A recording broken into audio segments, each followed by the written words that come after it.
todas las gentes, capítulo número 16, en su templo. Después de esto descendió a Capernaum él y su madre y hermanos y discípulos, y estuvieron allí no muchos días, y estaba cerca la Pascua de los judíos, y subió Jesús a Jerusalén. En este viaje Jesús se unió a una de las grandes compañías que se dirigían a la capital. No había anunciado todavía públicamente su misión, e iba inadvertido entre la muchedumbre.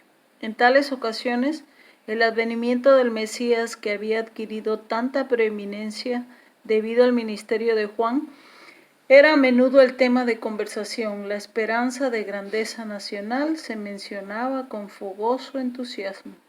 Jesús sabía que esta esperanza iba a quedar frustrada, porque se fundaba en una interpretación equivocada de las Escrituras. Con profundo fervor explicaba las profecías y trataba de invitar al pueblo a estudiar más detenidamente la palabra de Dios. Los dirigentes judíos habían enseñado al pueblo que en Jerusalén se les indicaba cómo adorar a Dios. Allí, durante la semana de Pascua, se congregaban grandes muchedumbres que venían de todas partes de Palestina y aún de países lejanos. Los atrios del templo se llenaban de una multitud promiscua. Muchos no podían traer consigo los sacrificios que habían de ser ofrecidos en representación del gran sacrificio. Para comodidad de los tales se compraba y vendía animales en el atrio exterior del templo. Allí se congregaban todas las clases del pueblo para comprar sus ofrendas. Allí se cambiaba el dinero extranjero por la moneda del santuario.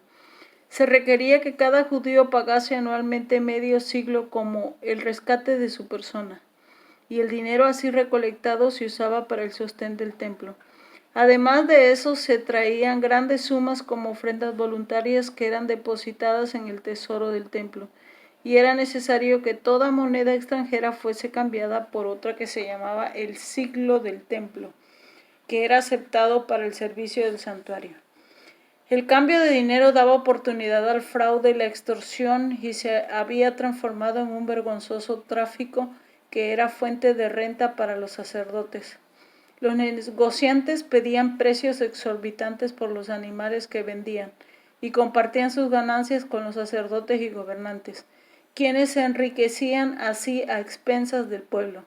Se había enseñado a los adoradores a creer que si no ofrecían sacrificio, la bendición de Dios no descansaría sobre sus hijos o sus tierras. Así se podía obtener un precio elevado por los animales, porque después de haber venido de tan lejos, la gente no quería volver a sus hogares sin cumplir el acto de devoción por la cual habían venido. En ocasión de la Pascua se ofrecía gran número de sacrificios y las ventas realizadas en el templo eran muy cuantiosas. La confusión consiguiente daba la impresión de una ruidosa feria de ganado, más bien que del sagrado templo de Dios. Podía oírse voces agudas que regateaban, el mugido del ganado vacuno, los balidos de las ovejas, el arrullo de las palomas, mezclado con el ruido de las monedas de disputas airadas. La confusión era tanta que perturbaba a los adoradores, y las palabras dirigidas al Altísimo quedaban ahogadas por el tumulto que invadía el templo. Los judíos eran excesivamente orgullosos de su piedad. Se regocijaban de su templo, consideraban como blasfemia cualquier palabra pronunciada contra él. Eran muy rigurosos en el cumplimiento de las ceremonias relacionadas con él, pero el amor al dinero había prevalecido sobre sus escrúpulos. Apenas se daban cuenta de cuán lejos se habían apartado del propósito original del servicio instituido por Dios mismo. Cuando el Señor descendió sobre el monte Sinaí, ese lugar quedó consagrado por su presencia. Moisés recibió la orden de poner límites alrededor del monte y santificarlo, y se oyó la voz del Señor pronunciar esta amonestación: Guardaos, no subáis al monte ni toquéis a sus términos. Cualquiera que tocare el monte de seguro morirá. No le tocará mano, mas será apedreado, asaeteado. Sea animal, sea hombre, no vivirá. Así fue enseñada la lección de donde quiera que Dios manifestaba su presencia, ese lugar es santo. Las dependencias del templo de Dios debería haberse considerado sagradas, pero En la lucha para obtener ganancias, todo esto se perdió de vista. Los sacerdotes y gobernantes eran llamados a ser representantes de Dios ante la nación. Deberían haber corregido los abusos que se cometían en el atrio del templo. Deberían haber dado a la gente un ejemplo de integridad y compasión, en vez de buscar sus propias ganancias.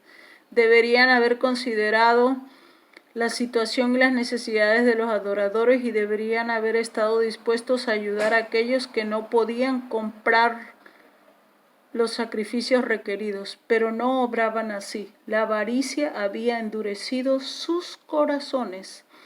Acudían a estas fiestas los que sufrían, los que se hallaban en necesidad de angustia.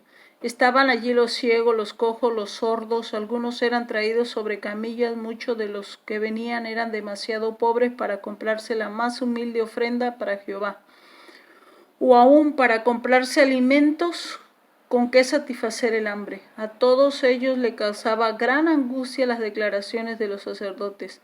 Estos se jactaban de su piedad, aseveraban ser los guardianes del pueblo, pero carecían en absoluto de simpatía y compasión. En vano los pobres, los enfermos, los moribundos pedían su favor. Sus sufrimientos no despertaban piedad en el corazón de los sacerdotes. Al entrar Jesús en el templo, su mirada abarcó toda la escena, vio las transacciones injustas, vio la angustia de los pobres que pensaban que sin derramamiento de sangre no podía ser perdonado su pecado. Vio el atrio exterior de su templo convertido en un lugar de tráfico profano. El sagrado recinto se había transformado en una vasta lonja. Cristo vio que algo debía hacerse. Había sido impuestas numerosas ceremonias al pueblo, sin la debida instrucción acerca de su significado. Los adoradores ofrecían sus sacrificios sin comprender qué prefiguraba el único sacrificio perfecto. Y entre ellos, sin que se les reconociese ni honrase, estaba aquel al cual simbolizaba todo el ceremonial. Él había dado instrucciones acerca de las ofrendas, comprendía su valor simbólico y veía que ahora habían sido pervertidas y mal interpretadas.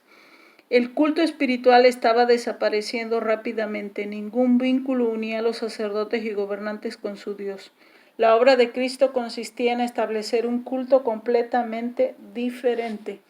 Con mirada escrutadora, Cristo abarcó la escena que se extendía delante de él mientras estaba de pie sobre las gradas del atrio del templo. Con mirada profética vio lo futuro, abarcando no solo años, sino siglos y edades.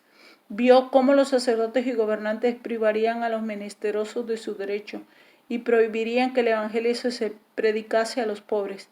Vio cómo el amor de Dios sería ocultado de los pecadores y los hombres traficarían con su gracia. Y al contemplar la escena, la indignación, la autoridad y el poder se expresaron en su semblante. La atención de la gente fue atraída hacia él. Los ojos de los que dedicaban su tráfico profano se clavaron en su rostro. No podían retraer la mirada. Sentían que este hombre leía sus pensamientos más íntimos y descubría sus motivos ocultos.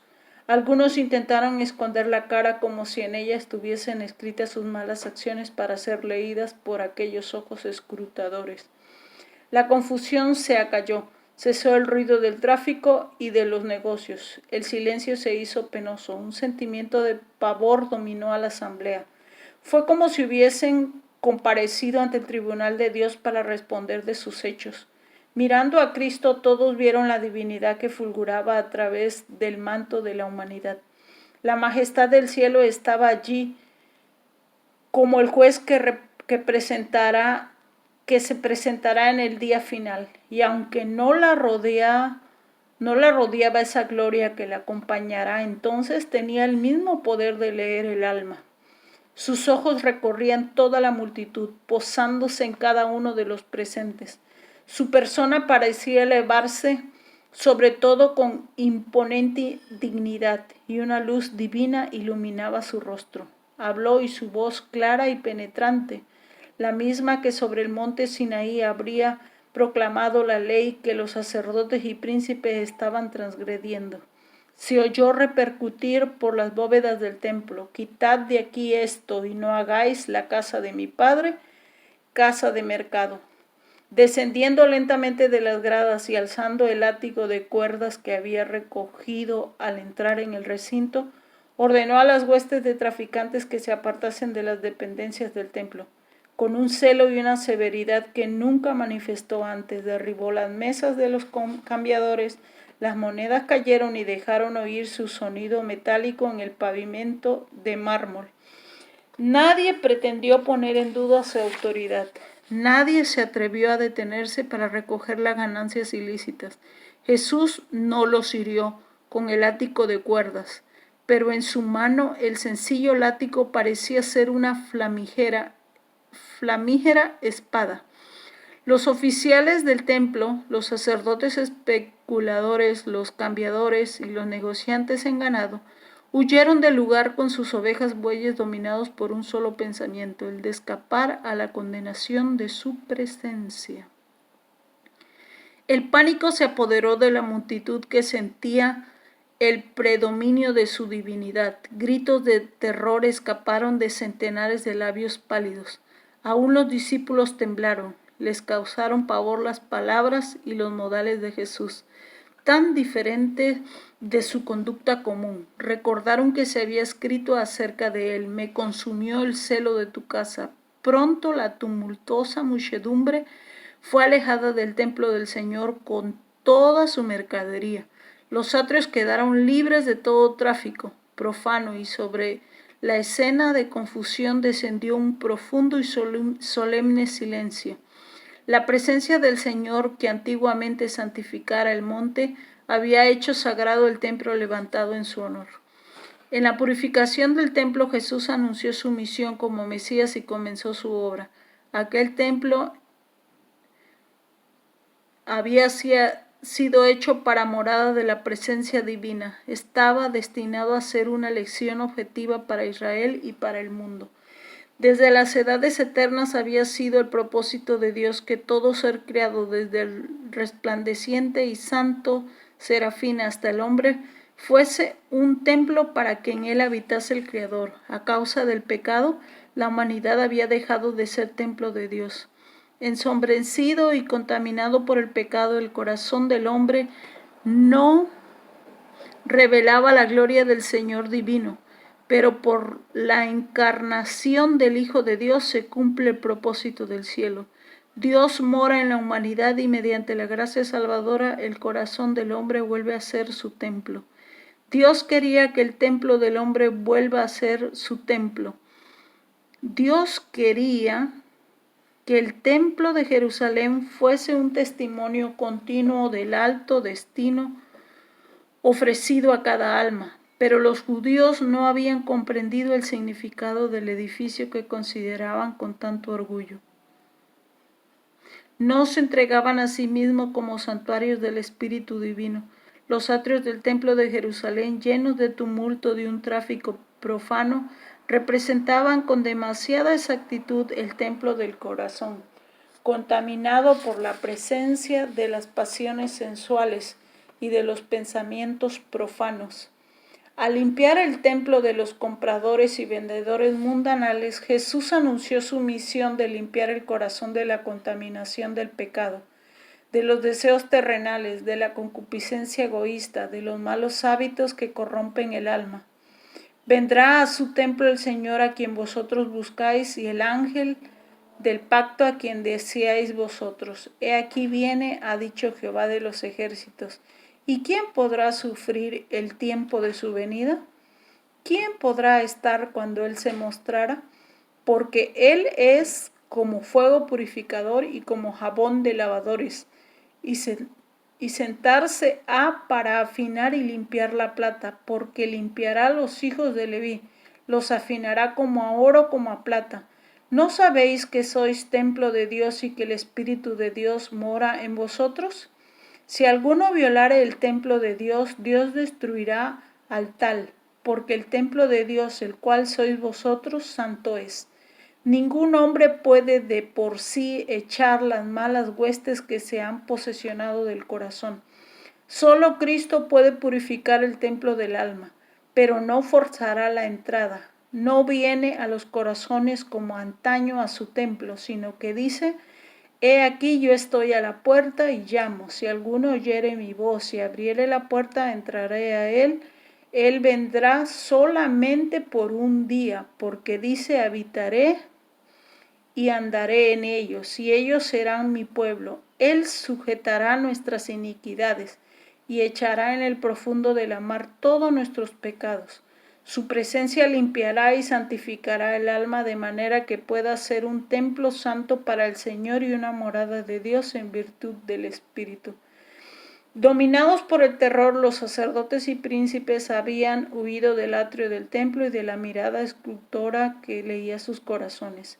Mientras huían, se encontraban con otros que se dirigían al templo y les aconsejaron que se volvieran, diciéndoles lo que habían visto y oído.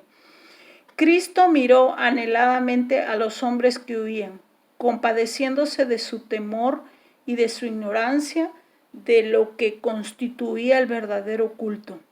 En esta escena veía simbolizada la dispersión de toda la nación judía por causa de su maldad e impenitencia. ¿Y por qué huyeron los sacerdotes del templo? ¿Por qué no le hicieron frente? El que los ordenaba que fuese era hijo de un carpintero, un pobre Galileo sin jerarquía ni poder terrenal. ¿Por qué no le resistieron? ¿Por qué abandonaron las ganancias tan mal adquiridas y oyeron a la orden de una persona que tan humilde apariencia externa tenía?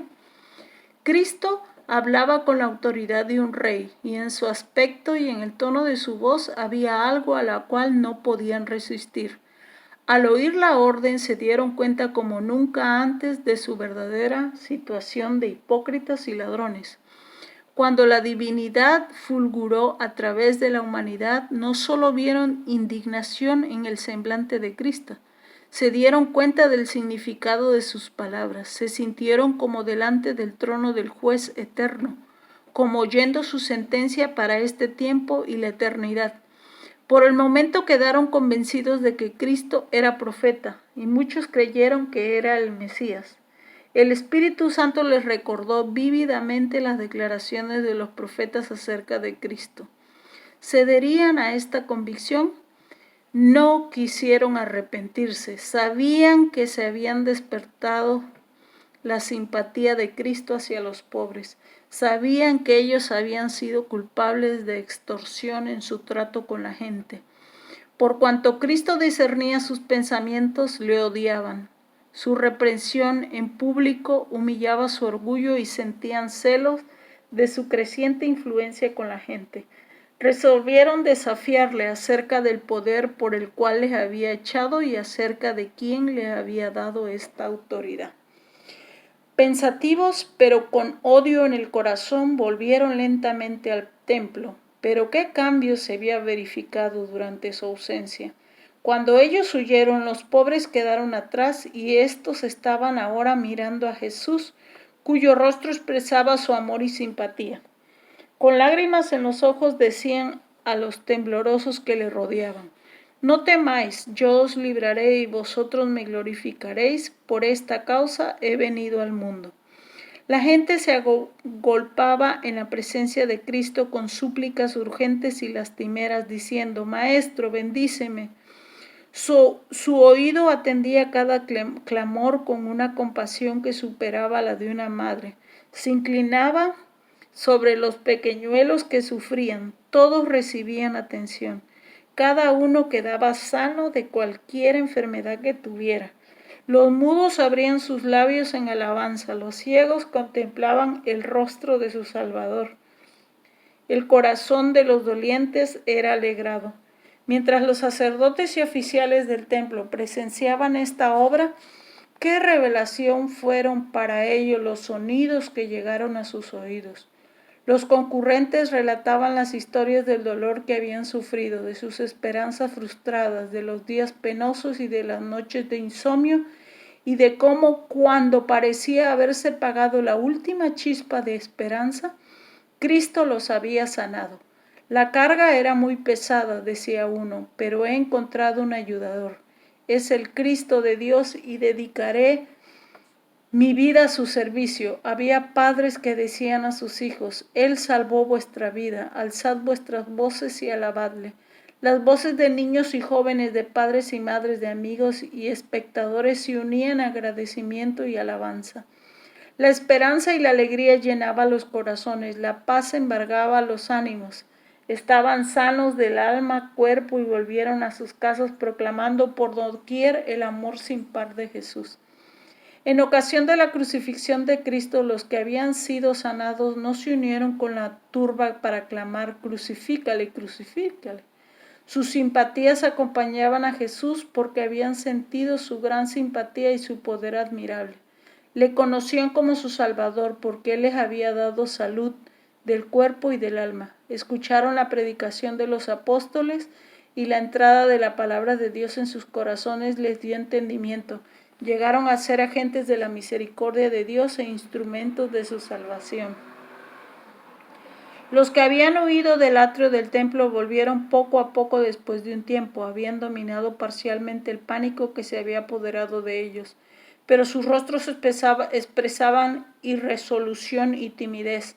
Miraban con asombro las obras de Jesús y quedaron convencidos de que en él se cumplían las profecías concernientes al Mesías. El pecado de la profanación del templo incumbía en gran medida a los sacerdotes. Por arreglo suyo, el atrio habría sido transformado en un mercado. La gente era comparativamente inocente. Había quedado impresionado por la autoridad divina de Jesús, pero consideraba suprema la influencia de los sacerdotes y gobernantes.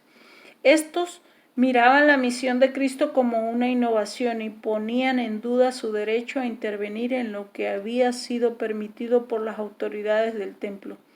Se ofendieron porque el tráfico había sido interrumpido y ahogaron las convicciones del Espíritu Santo. Sobre todo los demás, los sacerdotes y gobernantes deberían haber visto en Jesús al ungido del Señor, porque en sus manos estaban los rollos sagrados que describían su misión y sabían que la purificación del templo era una manifestación de un poder más que humano.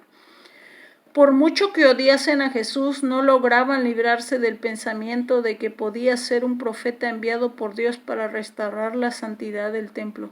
Con una deferencia nacida de este temor fueron a preguntarle: ¿qué señales nos muestra de que haces esto?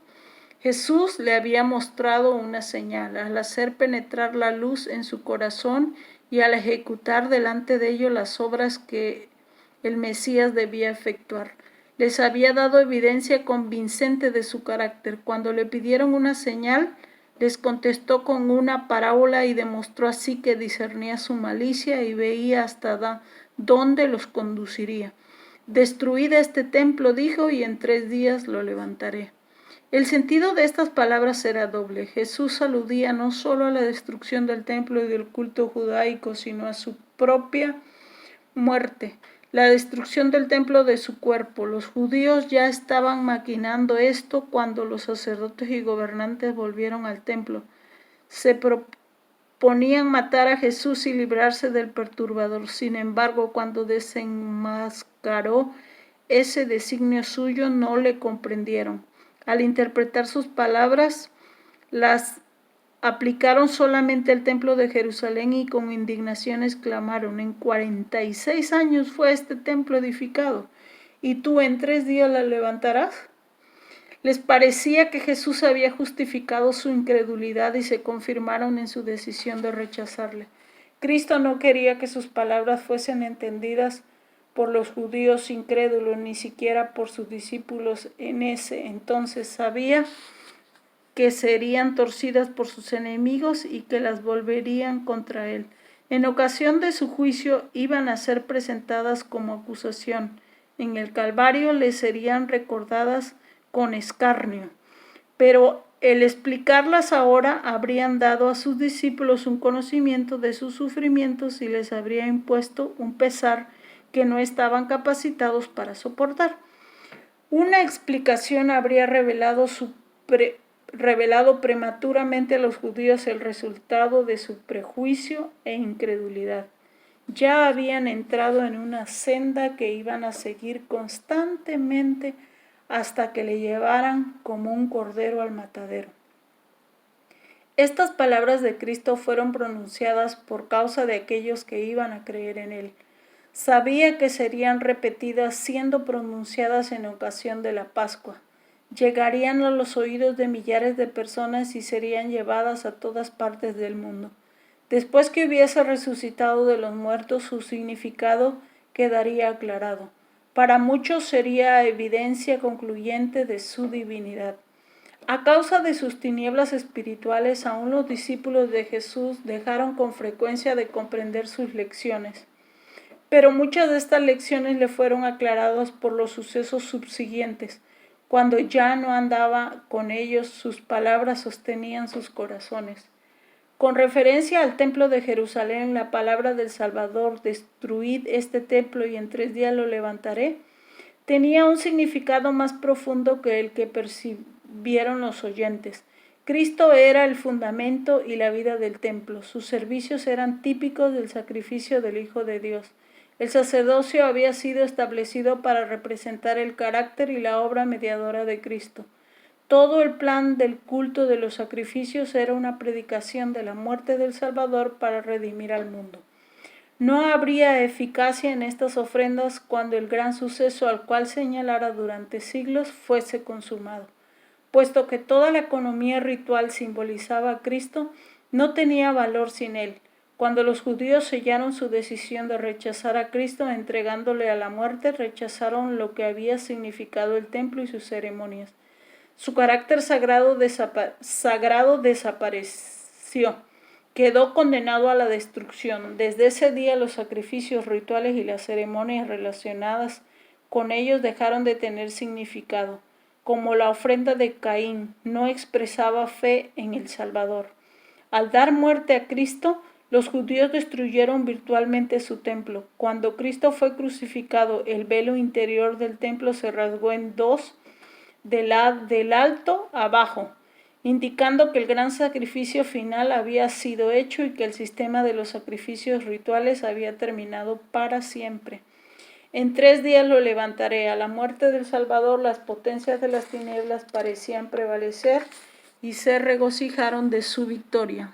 Pero del sepulcro abierto de José, Jesús salió vencedor, despojando los principados y las potestades, sacólos a la vergüenza en público, triunfando de ellos en sí mismo. En virtud de su muerte y resurrección pasó a ser ministro del santuario y de aquel verdadero tabernáculo que el Señor asentó y no hombre. Los hombres habían construido el tabernáculo y luego el templo de los judíos, pero el santuario celestial, del cual el terrenal era una figura, no fue construido por arquitectos humanos. He aquí el varón cuyo nombre es Bastajo. Él edificará el templo de Jehová y él llevará gloria y él se sentará y dominará en su trono y será sacerdote en su solio. El ceremonial de los sacrificios que habían señalado a Cristo pasó, pero los ojos de los hombres fueron dirigidos al verdadero sacrificio por los pecados del mundo. Cesó el sacerdocio terrenal, pero miramos a Jesús, mediador del nuevo pacto, y a la sangre del esparcimiento que habla mejor que la de Abel. Aunque no estaba descubierto el camino para el santuario, entre tanto que el primer tabernáculo estuviese en pie, mas estando ya presente Cristo, pontífice de los bienes que habían de venir por el más amplio y más perfecto tabernáculo, no hecho de manos. Por su propia sangre entró una sola vez en el santuario, habiendo obtenido eterna redención. Por lo cual puede también salvar eternamente a los que por él se allegan a Dios, viviendo siempre para interceder por ellos. Aunque el ministerio había de ser trasladado del templo terrenal al celestial, aunque el santuario y nuestro gran sumo sacerdote fueran invisibles para los ojos humanos, los discípulos no habían de sufrir pérdida por ello. No sufrirían interrupción en su comunión ni disminución de poder por causa de la ausencia del Salvador. Mientras Jesús ministra en la iglesia en la tierra, está oculto a la vista, pero se cumple la promesa que hiciera al partir. He aquí yo estoy con vosotros todos los días hasta el fin del mundo.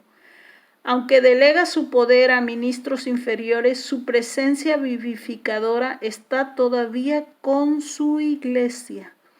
Por tanto, teniendo un gran pontífice, Jesús, el Hijo de Dios, retengamos nuestra profesión, porque no tenemos un pontífice que no se pueda compadecer de nuestras flaquezas, mas tentado en todo según nuestra semejanza, pero sin pecado. Lleguémonos pues confiadamente al trono de la gracia para alcanzar misericordia y hallar gracia para el oportuno socorro.